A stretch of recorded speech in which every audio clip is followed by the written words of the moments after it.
এখানে যে ছবিগুলি দেখতে পাচ্ছ এই ছবিগুলি হচ্ছে ত্রিভুজের ছবি। তো ছবি দেখে তোমাকে বলতে হবে ছবির মধ্যে কতগুলি ত্রিভুজ আছে।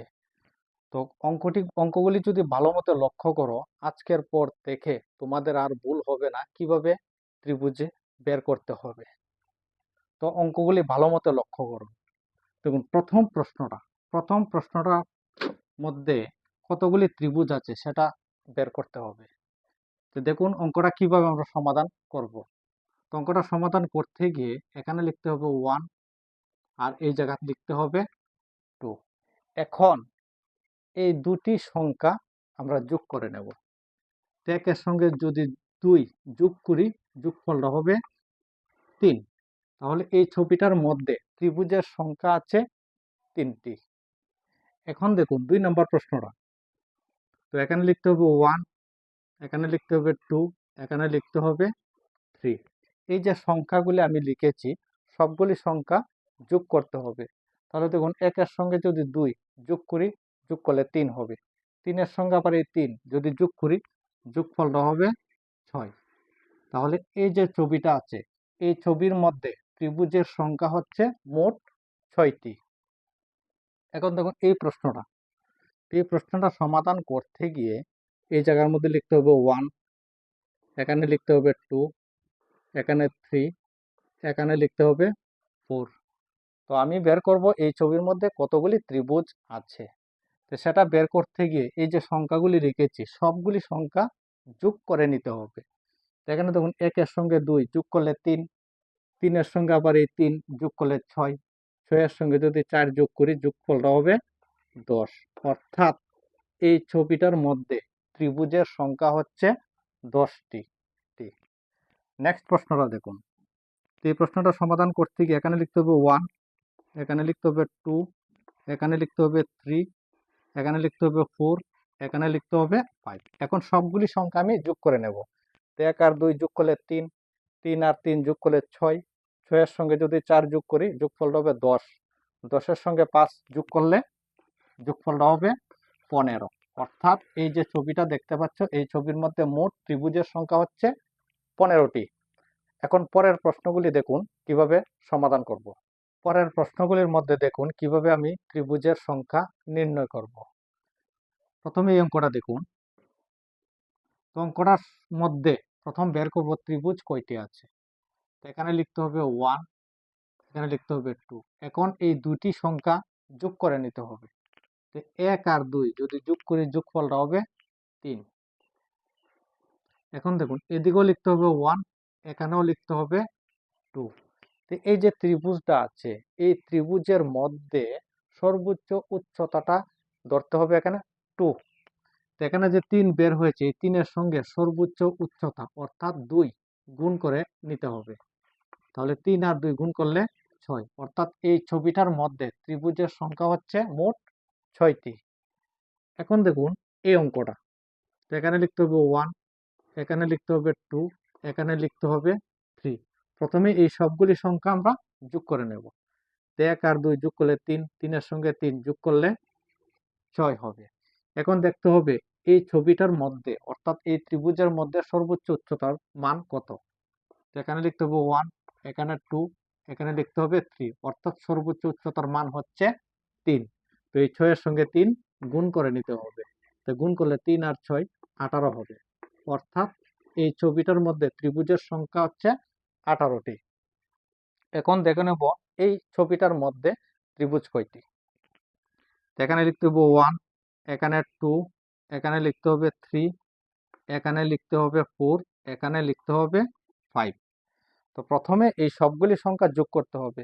1 আর 2 যোগ করলে 3, 3 এর সঙ্গে 3 যোগ করলে হবে 6, 6 এর সঙ্গে যদি 4 যোগ করি 10, 10 এর সঙ্গে 5 যোগ করলে 15। এই 15 এর সঙ্গে গুণ হবে এই ত্রিভুজের সর্বোচ্চ উচ্চতার মান। তো সর্বোচ্চ উচ্চতাটা বের করতে গেলে এখানে লিখতে হবে 1, এখানে লিখতে হবে 2, এখানে 3, এখানে লিখতে হবে 4। অর্থাৎ এই ত্রিভুজের সর্বোচ্চ উচ্চতার মান হচ্ছে 4। তো 15 সঙ্গে 4 গুণ করতে হবে। তাহলে 4 আর 15 গুণ করলে 60। তো এই ছবিটির মধ্যে ত্রিভুজের সংখ্যা হচ্ছে মোট 60টি। এখন দেখুন এই ছবিটা একটু আলাদা। এই ছবিগুলি থেকে। তে এই ছবিটার মধ্যে আমি বের করব ত্রিভুজ কয়টি আছে। তো এখানে লিখতে হবে 1, এখানে লিখতে হবে 2, এখানে লিখতে হবে 3, এখানে লিখতে হবে 4। তো প্রথমে এই সবগুলি সংখ্যা আমি যোগ করে নেব। দেখুন 1 আর 2 যোগ করলে 3, 3 এর সঙ্গে 3 যোগ করলে 6, 6 এর সঙ্গে 4 যোগ করলে হবে 10। এখন এখানেও লিখতে হবে 1, এখানে লিখতে হবে 2।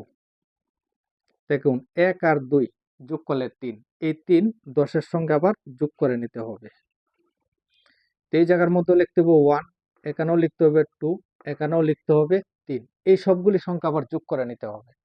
1 আর 2 যোগ করলে 3, 3 এর সঙ্গে যদি 3 যোগ করি যোগফলটা হবে 6। এই 6 এখানে লিখতে হবে যোগ চিহ্ন দিয়ে। তাহলে দেখুন 10 আর 3 যোগ করলে 13, 13 সঙ্গে 6 যোগ করলে হবে 19। অর্থাৎ এই ছবিগুলির মধ্যে ত্রিভুজের সর্বমোট সংখ্যা হচ্ছে 19টি। এখানে যে ছবিগুলো দেওয়া আছে এই ছবিগুলো হচ্ছে বর্গক্ষেত্র। তো তোমাকে বের করতে হবে এই ছবিটার মধ্যে মোট কতগুলি বর্গক্ষেত্র আছে। তো এগুলি নির্ণয় করার আগে তোমাকে র এবং কলম এই দুটির ব্যাপারে জেনে নিতে হবে। তো এই যে লাইনটা আছে এই লাইনটা হচ্ছে কলম, আর এই যে লাইনটা দেওয়া আছে এই লাইনটা হচ্ছে র। তো অঙ্কগুলি সমাধান করার আগে তোমাকে দেখতে হবে কলম এবং র সমান আছে কিনা। যদি সমান থাকে তাহলে অঙ্কের সমাধান হবে একরকম, আর যদি সমান না থাকে তাহলে অঙ্কের সমাধান হবে অন্যরকম। এই অঙ্কের মধ্যে দেখি র এবং কলম সমান আছে কিনা। এখানে লিখতে হবে 1, এখানে লিখতে হবে 2, এখানে লিখতে হবে 3, এখানে 2, এখানে 3।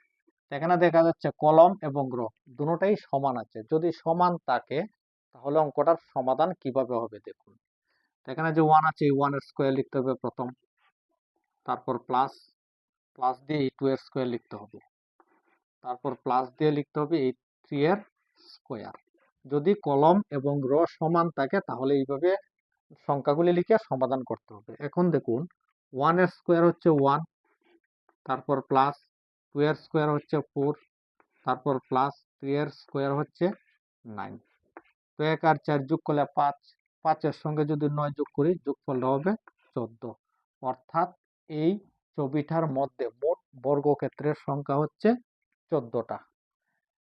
এখন দেখুন এই অঙ্কটা, এই যে লাইনটা আছে এই লাইনটাকে ধরে নিতে হবে কলম, আর এই যে লাইনটা আছে এই লাইনটাকে ধরে নিতে হবে র। তো আমি দেখে নেব এই ছবিটার মধ্যে কলম এবং র সমান আছে কিনা। তো এখানে লিখতে হবে 1, এখানে 2, এখানে 3, এখানে লিখতে হবে 4, এখানে লিখতে হবে 2, এখানে লিখতে হবে 3। তো এখানে দেখা যাচ্ছে কলম এবং র দুটোটা সমান নেই। যদি সমান না থাকে তাহলে অঙ্কটার সমাধান কিভাবে করতে হবে দেখুন।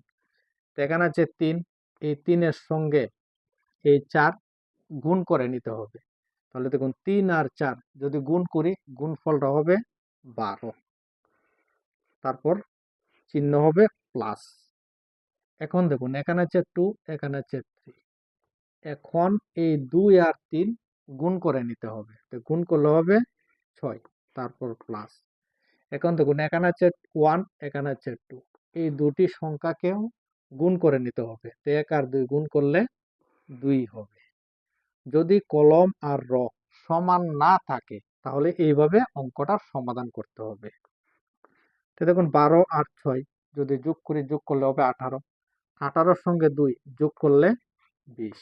অর্থাৎ এই ছবিটার মধ্যে মোট বর্গক্ষেত্রের সংখ্যা হচ্ছে 20টি। এই যে ছবিগুলি দেখতে পাচ্ছ এই ছবিগুলি হচ্ছে আয়তক্ষেত্রের ছবি।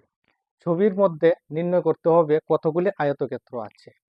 তো দেখুন আয়তক্ষেত্রের ক্ষেত্রে আমরা কিভাবে নির্ণয় করব। তো নির্ণয় করতে গিয়ে এখানে লিখতে হবে 1, এই জায়গার মধ্যে লিখতে হবে 2, এখানে লিখতে হবে 3, এখানেও লিখতে হবে 2, এখানেও লিখতে হবে 3। এখন উপর থেকে নিচের দিকে যে নাম্বারগুলি আছে এই সবগুলি নাম্বারকে যোগ চিহ্ন দিয়ে লিখতে হবে।